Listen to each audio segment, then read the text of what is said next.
feminismos latinoamericanos para desalambrar la sociedad patriarcal de la patria grande. Mujer, si te han crecido las ideas, de ti van a decir cosas muy feas. El movimiento de mujeres indígenas zapatistas, conformado en el estado de Chiapas, dentro del EZLN, Ejército Zapatista de Liberación Nacional, transita por 3 procesos que han influido en la reivindicación de sus derechos. El primero es la colonización y el hecho de que las mujeres tuviesen que compartir los trabajos con los hombres.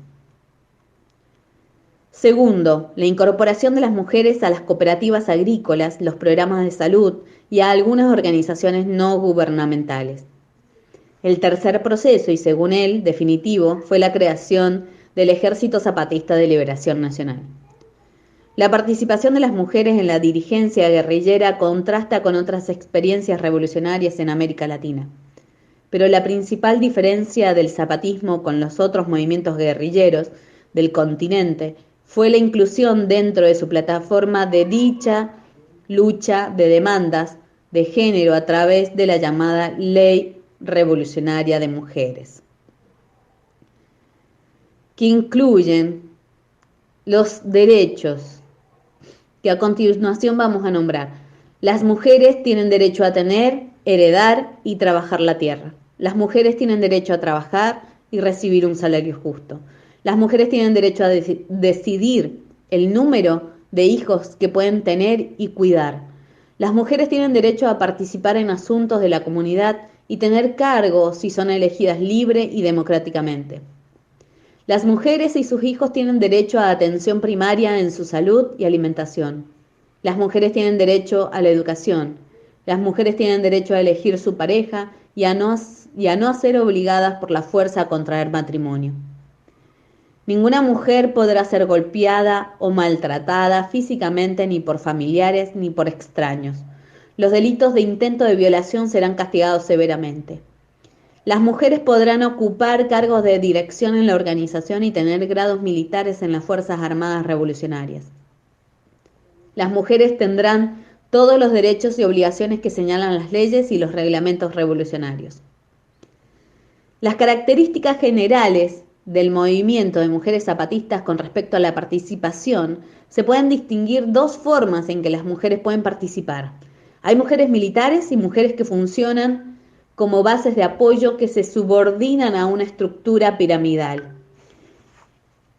En cuanto al primer grupo, la mayoría de los integrantes de la estructura militar del Ejército Zapatista de Liberación Nacional son mujeres y hombres jóvenes, quienes en muchos casos ingresaron a ella en su adolescencia o bien después de los 20 años. Por otro lado, en las segundas, las bases, las mujeres cumplen de manera central la tarea de alimentar a los integrantes de la estructura militar diseminados en la selva lacandona, excepto por quienes participan activamente en organizaciones productivas paralelas. La mayoría de estas mujeres reproducen así el rol tradicional que siempre han jugado, cuidadoras del ámbito privado y sostenedoras de la familia. Las militares, a su vez, se subdividen. Las milicianas podían acudir por temporadas a los campamentos zapatistas, pero no abandonaban a sus familias y también podían tener hijos. Las insurgentes eran aquellas que se dedican a tiempo completo a la lucha. Ellas aceptaban no tener hijos y se les capacitaba en todos los terrenos educativos. Las insurgentes hablaban con gente de afuera mediante la comunicación del Ejército Zapatista de Liberación Nacional. Las capitanas y tenientes comandaban tanto a grupos de hombres como de mujeres. Podían dar órdenes y ser obedecidas. Muchas tuvieron un papel de liderazgo el 1 de enero de 1994. Las mayoras fueron mujeres excepcionales capaces de dirigir tanto a hombres como a mujeres de diferentes pueblos y de toda la región. El papel de las comandantas era fundamental. Ellas formaban parte del Comité Clandestino Revolucionario Indígena y decidían, consultando con sus pueblos, cómo avanzar con el movimiento. Tenían un conocimiento profundo de cómo se dirigía y se movilizaba a la gente. Eran ellas quienes se convirtieron en los portavoces de la voluntad popular. La forma de combate de las bases de apoyo difiere de las militares en la forma de llevar a cabo la lucha, ya que éstas, convencidas de la importancia del movimiento, participaron, por ejemplo, desde el lugar en el que vivían con la formación de colectivos para beneficio de la comunidad, que podían ser tiendas cooperativas, producción de animales o cooperativas de artesanía. Proveyeron de alimentos a las combatientes y generalmente participaron junto a sus compañeros en las asambleas comunitarias, rechazando cualquier tipo de ayuda gubernamental que les separase de sus ideales. Los grupos promotores del Ejército Zapatista de Liberación Nacional producen un discurso que interpela a las mujeres, quienes aceptan la invitación a integrarse al movimiento reconociendo como legítimas las causas que se les exponen, se apropian de estas desde sus condiciones de vida. Las demandas del movimiento de mujeres zapatistas pueden encontrarse en las dos leyes revolucionarias de mujeres. La primera de ellas fue publicada el 1 de enero de 1994 en El Despertador Mexicano, periódico del Ejército Zapatista de Liberación Nacional. La primera ley revolucionaria de mujeres, asimismo, forma parte de un conjunto mayor de leyes llamado Leyes Revolucionarias, las cuales, según el Ejército Zapatista de Liberación Nacional, se impondrán con el apoyo de los pueblos en lucha en los territorios liberados para garantizar su control revolucionario y las bases para empezar a construir una patria nueva. Mientras tanto, la segunda ley se publicó en un suplemento del periódico mexicano La Jornada el 6 de mayo de 1996. En relación con el proceso de elaboración de las leyes, estas fueron hechas colectivamente. Sabemos que la primera ley fue votada por consenso adentro de las filas del Ejército Zapatista de Liberación Nacional, varios meses antes de su emergencia pública hace 20 años. Por una carta del subcomandante Marcos, sabemos que las reacciones fueron múltiples y que su aceptación tuvo que ser defendida con ahínco como uno de los objetivos centrales en su lucha por la justicia. Sabemos que la comandanta Ramona y la comandanta Susana, ambas pasaron más de 4 meses recorriendo las entonces comunidades zapatistas. Recorrieron todas y cada una y dialogaron con los y las zapatistas en colectivo, en asambleas comunitarias, a la usanza de los pueblos de la región. Una vez que fue aceptada en cada comunidad y pueblo zapatista, se propuso su inclusión en el Despertador Mexicano, órgano informativo del Ejército Zapatista de Liberación Nacional, del año 1993. Las mujeres que forman parte del Ejército Zapatista de Liberación Nacional son ejemplo de la oportunidad que representa el ingreso al movimiento para hacerse de saberes apreciados, que de otra manera sería muy difícil: saber hablar y escribir español, ser promotoras de salud, educativas, dirigentes y hasta choferas.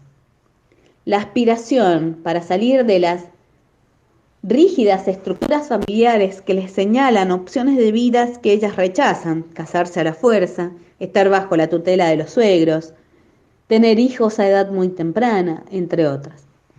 Por lo tanto, el contenido general de ambas leyes demuestra cómo las mujeres indígenas luchan por profundas transformaciones de su situación, no solo como indígenas y pobres, sino también como mujeres.